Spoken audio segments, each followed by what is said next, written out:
Hello,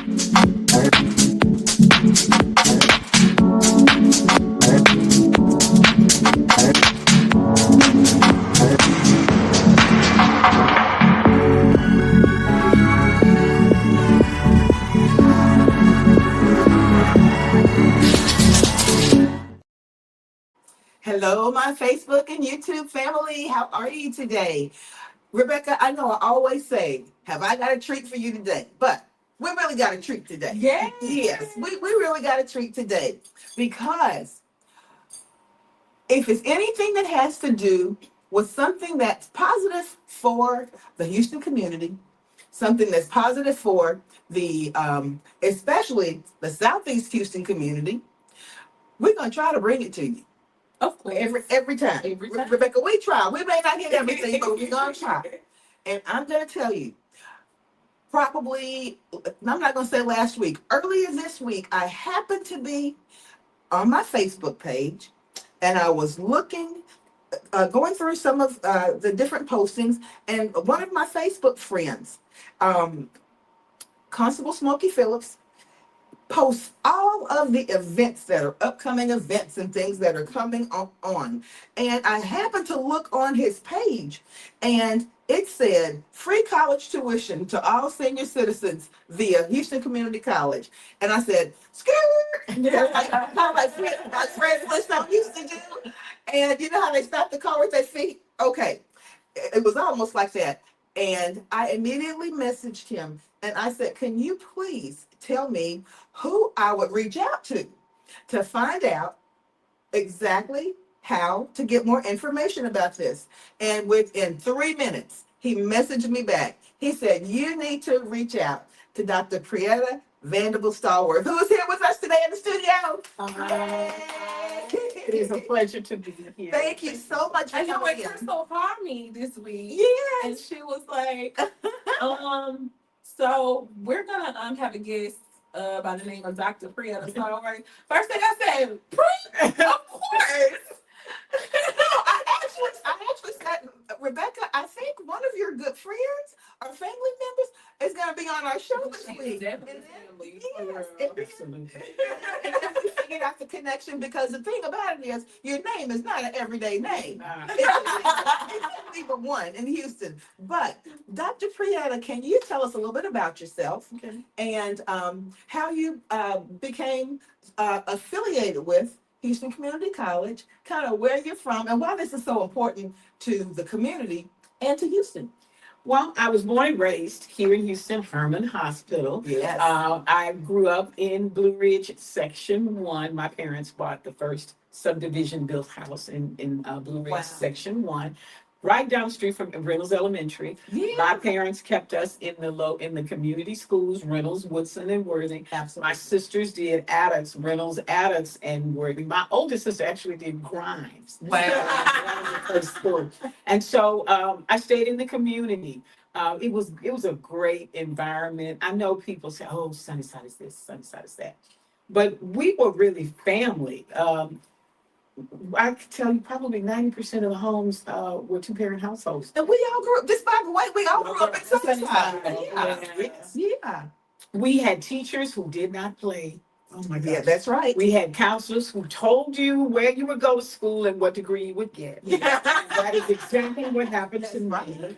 I was a geek. I was a science geek. Mhm. And my counselor said, you will go through a dual degree program. You're going to go to Rice University. You're going to go in chemical engineering. I said, what is chemical engineering? She said, you'll find out when you get there. So Awesome. at a time in our lives, we didn't argue with our elders. If our elders said, this is what you will do, then that is what you would do. Without question. I did not know what chemical engineering was. I went to Texas Southern. I did chemistry, loved chemistry, absolutely loved chemistry. It was where I belonged. So chemical engineering was my profession. And I got to Rice. It was like day and night. Wow. Oh my gosh, it was like day and night. Wow. I took 18, 19 hours of science and technology and mathematics at TSU. That was literally the equivalent of taking 6 hours at Rice. Really? It was just, the transition was overwhelming. Wow. But I was determined because it really was where I wanted to be. Exactly. And I think that when you put kids where they want to be, no matter what the challenge is, they will rise to Absolutely. They will. Absolutely, they will. and so I finished TSU, I finished Rice, I stayed at Rice and got a master's. Uh-huh. I recently found out 41 years later Uh-huh. that I was the first African American to get a graduate degree in engineering at Rice. Wow. I can believe it. Wow. That's awesome. 1984. That's 1984. Yes. Can you imagine? And in 1984, no one black had gotten a graduate degree in engineering. Isn't that something? Yeah. And so I just found this out about 6 months ago. Someone was doing the archival records. And you weren't trying to be a trailblazer. No. You were just doing what she loved to do. Yeah. So That's amazing. I took that degree. I did engineering, and they really put me on the programming side of the house. Okay. So I was more on the computer engineering side of the chemical engineering Okay. discipline, which was good because I love nuts and bolts. Right. I did some very interesting projects. I programmed the light ends units for the fluid catalytic cracking unit, and everybody's like, what is a fluid cracker? Now, what you just said, was that a different language? Yeah, I'm just yeah, using- yeah. It's that little machine that makes a whole lot of money for a chemical plant. It makes more money than all the other chemical plants. Wow. That's And then amazing. I was appointed, the late, great Elizabeth Spates. In 1987, HISD decided they no longer wanted to run two institutions. HISD established HCC in 1971. Wait a second. Wow, I that's didn't know that. Wow. Okay, so now we're going to history class. Okay. And we're history teachers. So we Yes. want to know, tell us more. So they decided they were really tired of trying to run two boards, and they needed to establish a board for Houston Community College. Each board member had the opportunity to choose their own successor.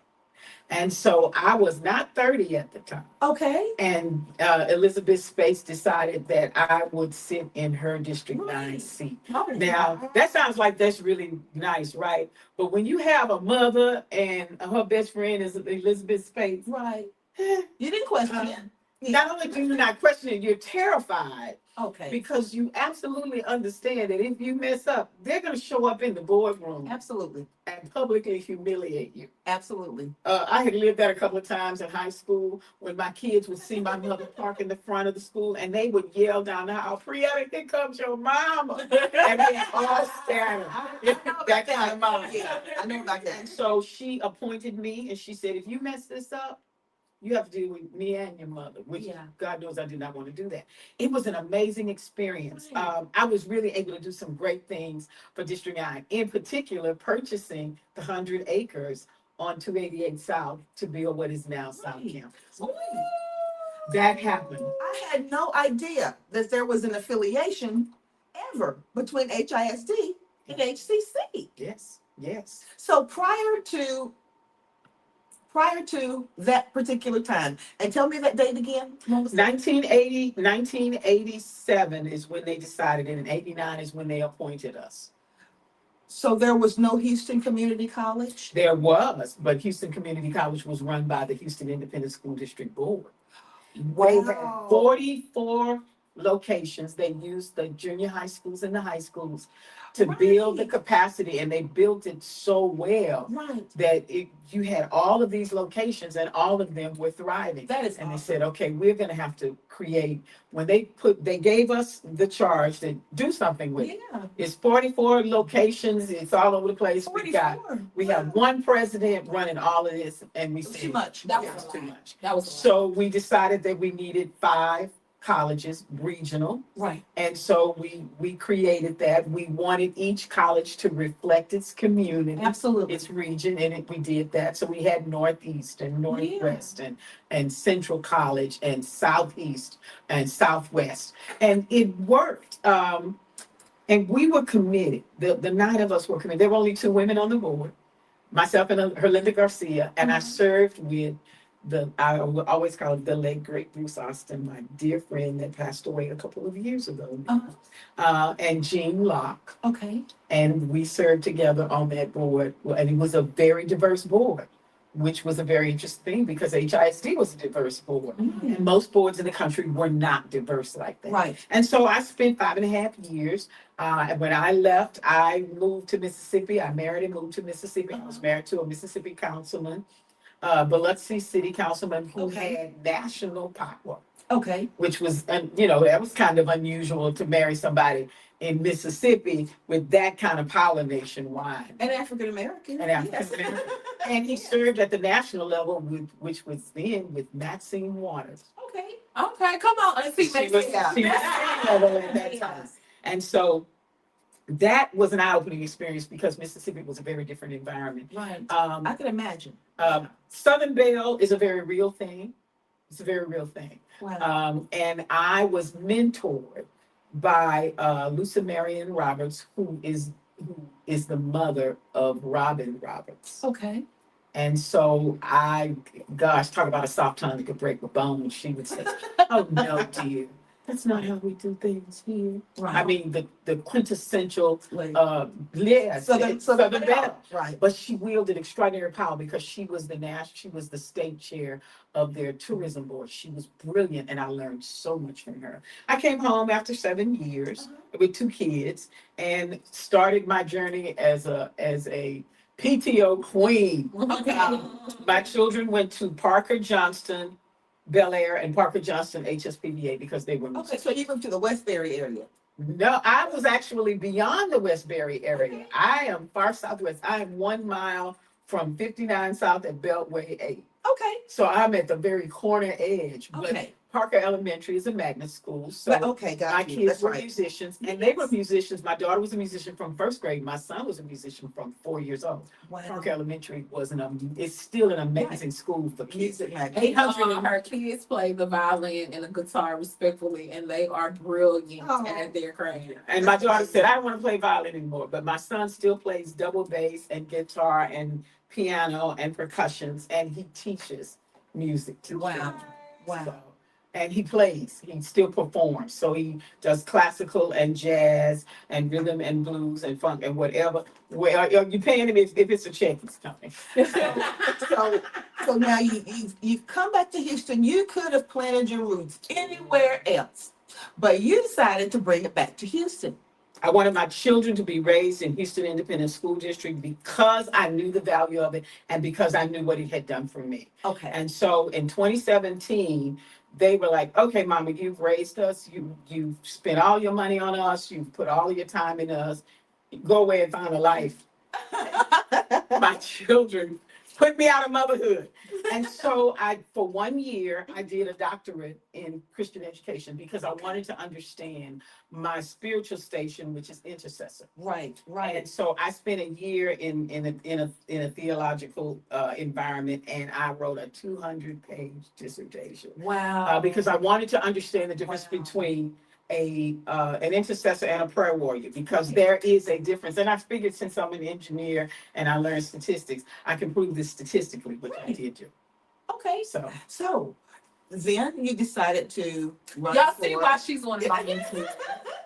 you decided to throw your hat in the ring again because you couldn't sit at home. Come on now, honestly. I finished. Oh, no. I used to tell her all the time. She used to be like, "You know what, Becky, I just need a break. I need a break." I was like, "Good luck with that." Yeah.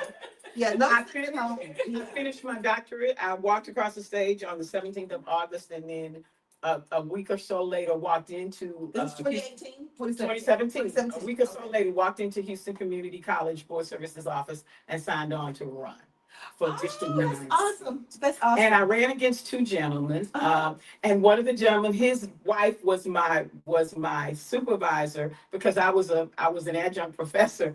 She was my supervisor, Yeah. which can make things a little Yeah. ticky. Absolutely. But it was absolutely great. And my cousin Cherie, who passed away, and Uh-huh. she said, "You can't do this by yourself. I'm gonna help you." And they only ever knew her as cousin. Nobody knew her name. Yes. Because Yes. I always said, "Well, cousin will handle that. Cousin take care of that." Uh-huh. After she helped me win my election, she went to Sheila Jackson Lee and several other politicians. They said, "Where is cousin?" because Right. we watched her put you in the seat. That's And so we need cousin. And it was an amazing run. I knew that it was God. It was definitely not me. Absolutely, absolutely, yes. And so 2018, I was sworn in the same district that I was born and raised in, that I Wow. had served before. And as I looked around and I said, what can I do with this? Because Right. what's going on? What do we have going on? There was nothing going on in District 9. There were 125 students a semester at the District 9 South Campus. And where was that at that time? It's still at Airport at Oh. 288 South. You know, I'm so glad you said that, because I remember when they built that particular building, and it was, it was a wonderful, wonderful thing to see coming out there into that area. Yes. But Yeah. we would look over there, And it would and there'd be like easy. four cars in the parking lot and that kind of thing. And my mother and I would say, I don't know what's going to happen, but I hope they can get enough people in there to keep it open. It was, Yeah. when I walked in, they had built the second building, the workforce building. None of the labs were set up. The equipment was just in there. Wow. It's 2 stories, so the Yes. second floor is all It's classroom. beautiful. It's all of the skills and trades. All the construction trades are in that building. You guys will have to come and tour. On July 19th, we do the health, wellness, and backpack drive. Come and see everything. And those trades are what? You said It's all the construction trades: HVAC, electrical, plumbing, drywall, solar, wow. all of that. We have a 2-story building in the building because they've got to learn to wire. Right, It's right. it's So amazing. it's a lab too. It's a lab too. And so I said, this is unacceptable. 125 students a semester. The front of the building, the green space was horrific. There was a huge ditch in the front, Right. and it was Yeah. snakes and Oh. rancid water. Oh. And I said, oh No. my mother and Elizabeth's face Yeah. are gonna come from heaven and they're gonna take me out. Yeah. And so I just really started pushing. I put on my PTO queen hat Yes. because I had been president at Johnston Middle School, and we went from a few, maybe 40 or 50 members to Uh-huh. 400 families Yes. in a class. Yes. Because I was like, we are going to all work. So I went out into the community. Yeah. I said, what can we do? And I noticed that my seniors had nothing to do. Wow. Now I'm sitting at the board table and they were approving the list of demographics that would get free tuition, reduced That's tuition. right. And I'm going down the list and I'm saying, this is a really nice, what? Yeah, you were telling me That about one line, seniors 55 and older got a $10 discount. No. I said, And they can Oh. least afford, because they're on fixed incomes, they can least afford to and they paid all the Reduced taxes for tuition. this to look That's like it. right. I said, oh no, listen, no. No, I'm looking at everybody free, $10. No, so I started pushing. I said, how do we change this policy? Right. This policy needs to change. It Yes. needs to go, seniors need to be coming to HCC for free. But They need to be they able. made the majority of the taxes Yes, in they- the area. And when you start looking for volunteers, who are the first people to step up? The Seniors. And so I said, this can't happen. I had some pushback. Of course you did. But one of the Who interesting, would push back to something like that? And I don't want you to name any names, but what were the reasons that people were pushing back? just probably because I asked for it. I've learned that when you don't align yourself Right. to the left or to the right. Yes. I was always centrist. Yes. What do you need for your campus? What do you need for your district? Yes. I knew the value of 104 acres on 288 South. Right. Right. It is $1 million an acre. Absolutely. It is. And it belongs to Sunnyside. That campus was built so that that entire region Could go there. could go there. Right. Yes. Classes were not offered. And when it would fill, they would move it.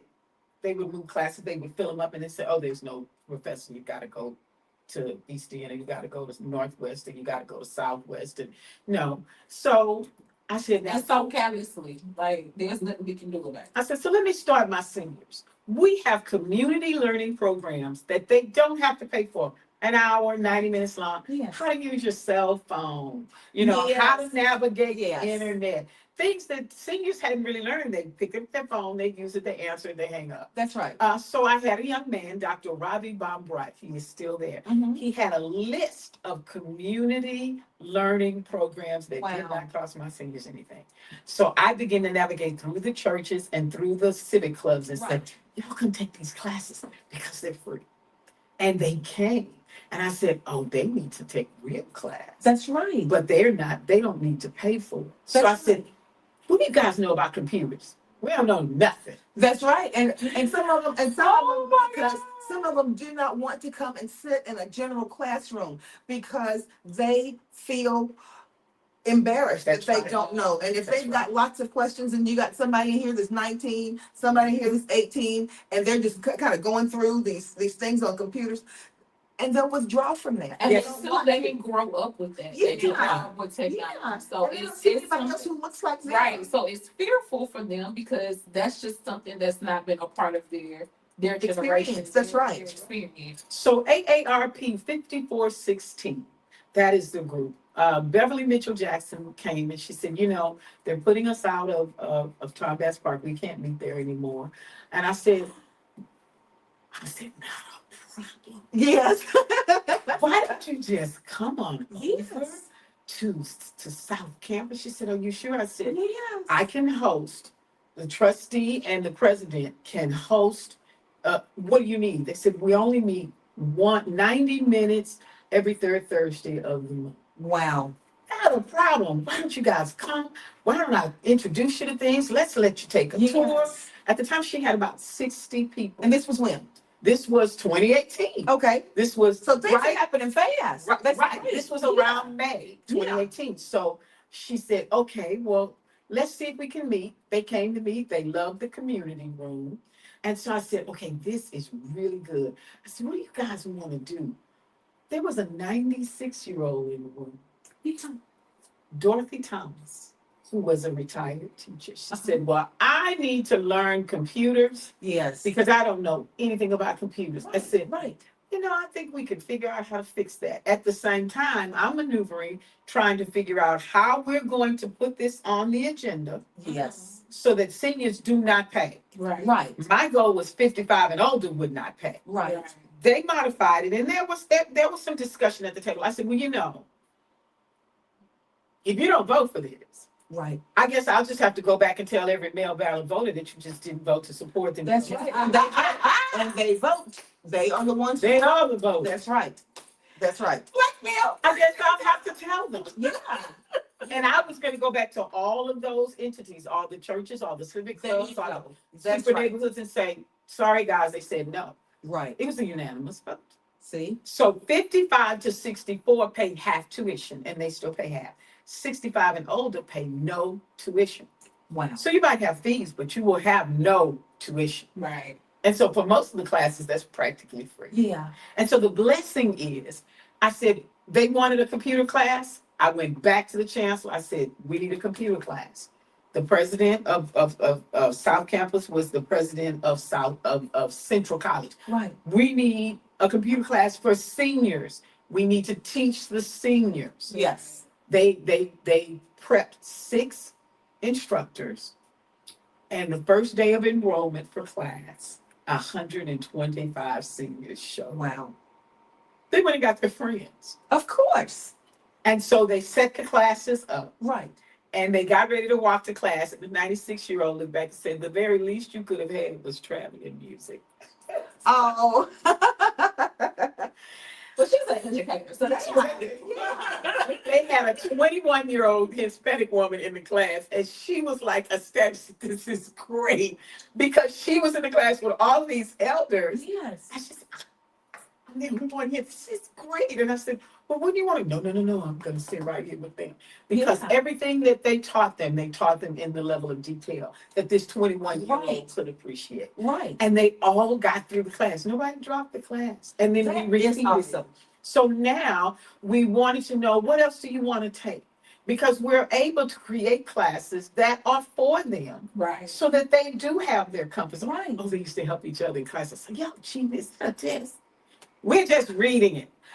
And you got, do you guys have, and I know you do, you all have pictures of any of those first classes? Yes. Oh, Yes, we do. that's awesome. Yes, I saw send that to Yes, you. yes. And so please the do. lady on the flyer is Yeah. one of the students. Okay. And she's one of the AARP 5416. Now AARP 5416 now has over 200 members Wow. in its AARP group. We need those kinds of groups in our communities, especially for us. And my mother is a member of a senior group that was formed at our church. It's called JMAS, and it's Jones Memorial Area Seniors. And they are continually looking for different things for their members to do.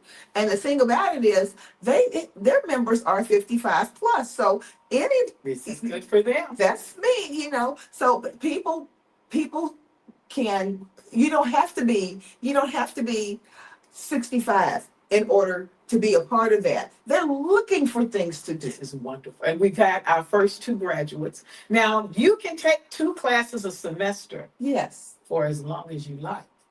Wow. You can take any class that you want. I had Charlotte's husband. Okay. He went to the Northeast and he took the forklift operating class. Wow. He's like, this thing is amazing. I'm gonna go take this and now I'm gonna take that. It's like a kid in So what you're telling me is that people who are taking these are not classes that are scaled back. No. These are the regular These are the classes. regular classes. So you may be sitting in class with an 18-year-old. And he said no young people were in class with him. He said, I don't understand this. And forklift operators, those jobs are so plentiful. They are. And they make good money. They make good money. So the seniors now, we're going to give them a tour of the Culinary Arts Building on Alameda at Alabama, and they're going to create a class for them. So when is this going to take? Tell us a little bit about this. That'll be a little later in the summer. Okay. July 19th, AARP 5416 is going to bring 5 senior level vendors to the Health, Wellness, and Backpack Drive. Now, we did the Health, Wellness, and Backpack Drive in 2018. I was there. We wanted to bring people to the campus to try to get them there to see. Yeah. And I got a call at 7:30 in the morning. Said, you better get here. They're walking down the side of the freeway. Look, I literally I got there at 7:30. I said, I know all these people ain't here for this. Are you serious? This was at 7. Close to 1,000 people. They had not even opened the door. We hadn't opened the doors, and they were there. That is awesome. And then I asked, and how did you promote it? You just through the community. And that's word of mouth. Lady, I said, how long you been here? She said, oh baby, I've been here since 5:45. She wanted to be the first one.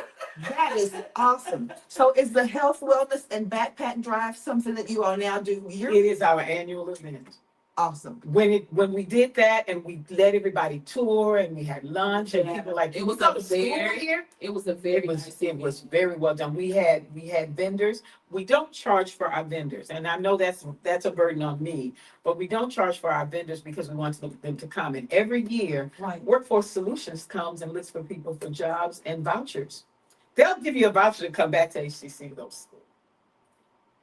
We have our dentists. Repeat that one more time. Vouchers. Workforce Solution gives vouchers for people who want to go to school and have a career. I forged that relationship because Tressel Anderson is a fellow Worthing graduate. She is the manager of the Workforce Solutions Pearland. She was the manager on the at West Tyler. I went in 2018 and said, I really need you to come. Wow. And we have forged that relationship. And if you are a person that you need a career change, we can put you in touch with Tressel. She goes through those motions, gives you a voucher. You come back to HCC for a skill and a career, and then you go back to her for a job. And how important is that in this day and time when, first of all, seniors are being pushed out of certain jobs, being pushed out of careers, that they realize that it's not too late to make a shift. That's right. And you have a source here, a resource here that is saying, if you're ready to make that shift, if you're in that position, here we got the next step for you. So I have a question. With the Department of Education right now, it's a stay in the the judge blocked it for right now. Right. With the Department of Education. If the Supreme Court says, the president, if the Supreme Court gives the president the authority or the position to cut programs and funding, how is that going to affect HCC and the programs that y'all have? Community college does better than the four-year institutions. Yeah. Community colleges are well anchored. Now, I sit on the national board. It's the National Association of Community College Trustees. Mhm. That we represent 1,200 community colleges and 6,500 trustees. So we make sure that they know, they understand what that public policy looks like, how it will affect them, what we will and won't have. Okay. I also sat on the legislative committee to change the funding formula for community colleges in the state of Texas. There are 50 in Right. the state of Texas. And so our funding formula wasn't quite making the cut in terms of us having enough funding to do what the governor wants. Yes. Governor Abbott has decided and has stated and made it very clear that by the year 2030, 60% of Texans will have a credential or a degree. Okay. Most Texans, that degree thing is a very Yeah. difficult thing. Yeah. But credentials of value are these career path That's right. credentials or certificates that they can get 8 weeks, 12 weeks, 16 weeks, 1 year. And it makes it straightforward because it's hands-on. These are hands-on trainings. Yes. And so we have those trainings. Now, as of late, we now have a 4-year degree in healthcare management, and I forget what the exact terminology is. Yes. And we have a 4-year degree in AI, robotics, and coding. So we have credentials levels 1, 2, and 3, credentials of value. We have continuing education credentials, CNA, phlebotomy, patient care technician. You can do CNA for 6 weeks, and that guarantees your $15 an hour job. So what you're telling me, I want to make sure I heard this right, because if I have this question, I know someone else may. There are actually within Houston Community College, there are certain paths where you can earn a BS degree. Yes, we worked on this in the last 2 years. Yes. We are the first community college in the nation to have a 4-year degree for AI and robotics. And you know what? I'm so glad that that's happening because That is the awesome. students that we teach, Yes. a lot of them are into that. Yes. The problem is their parents don't have the money to send them off to college For to that. major into that. That's Oh, right. we have a solution for And that. a lot of the scholarships are partial, so they're not even Yes, getting full yes. ride. If you are a high school student, 9th to 12th grade, Yes. you can seek a level 1, 2, and 3 AI, robotics, coding, and cybersecurity. You can seek the 2-year degree in AI robotics. You can seek the 4-year degree in AI robotics. It doesn't cost anything. Wait. What is the confusion? No, I'm confused.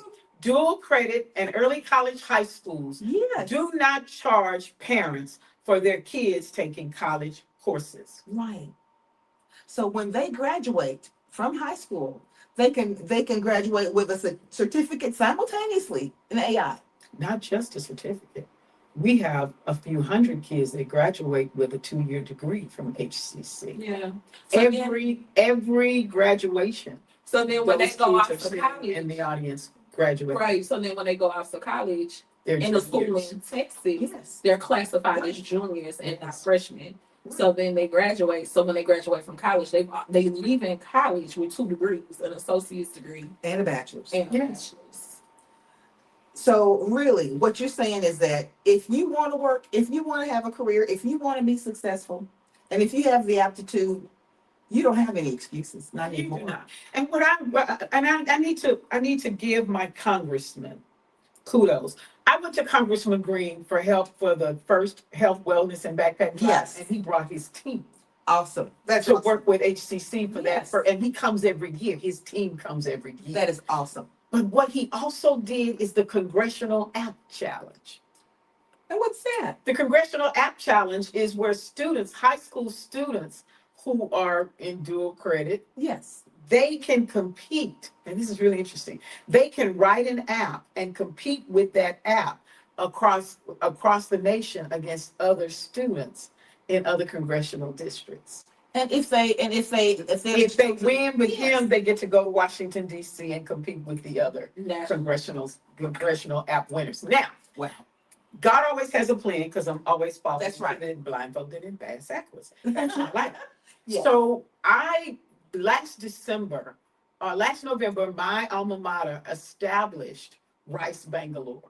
The year prior, they established Rice France, Rice in Wow. Paris. But Rice Bangalore is because Bangalore is the Silicon Valley of India. So Wow. Rice decided we're going to work with the top two institutions there and then expand as we see fit, Right. because we understand that Bangalore is the Silicon Valley of India. Exactly. That was November 18th.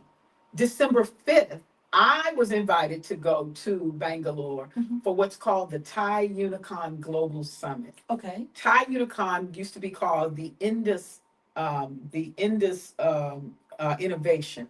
And now it's called the Indus Entrepreneurship. Now it's called the Innovative Entrepreneurship.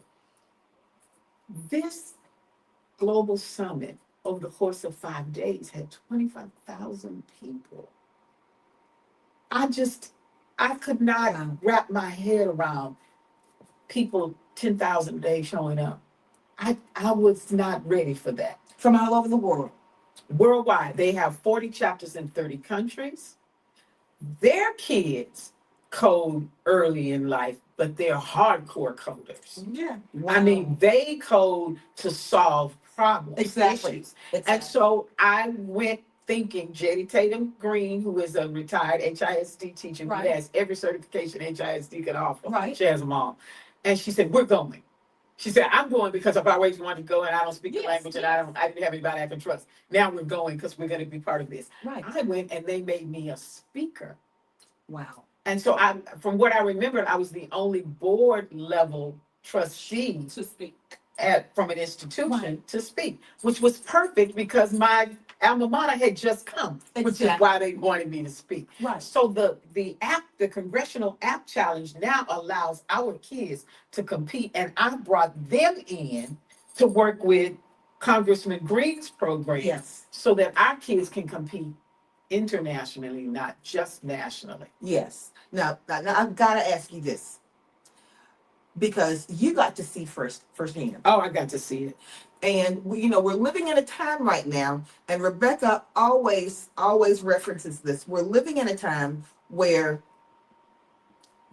education in some states and certain types of education is not something that many of the powers that be feel that there is a great value to.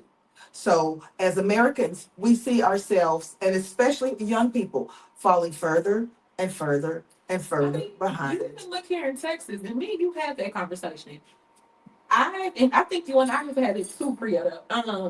Ever since I'm 41, Yeah. and as long as I can remember, the education budget in Texas has been cut for over 40 months, probably longer than that. This is just what I remember. Right. The educational budget has been cut drastically every single year. It's almost like it's the first thing on the chopping block to go. And it's like, Yeah. wait a minute, wait. And seeing that, you got to travel internationally. Of the 25,000 different faces that were represented there, how many American faces did you see? And where do we stand at this I point? was